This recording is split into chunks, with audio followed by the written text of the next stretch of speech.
नमस्कार सर्वांना नवरात्रीच्या हार्दिक शुभेच्छा। आज नवरात्रातली चौथी माळ। देवी हे एक शक्तीचे प्रतीक आहे।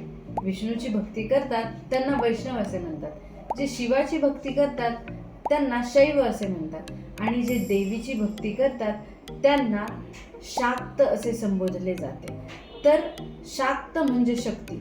शक्ती ही फक्त बसून मिळणार नाही, त्यासाठी आपल्याला आहे ती व्यायामाची गरज। तर चला तर मग नवरात्रीच्या चौथ्या माळेच्या दिवशी शक्तीचे प्रतीक असणाऱ्या देवीसाठी पूजा करून दररोज व्यायामाची प्रतिज्ञा करूया।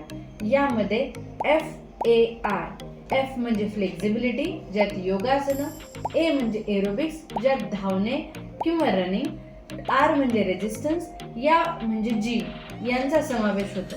चला तर मग आपण सगळेजण दररोज 60 मिनिटाच्या व्यायामाची प्रतिज्ञा करूया। नमस्कार।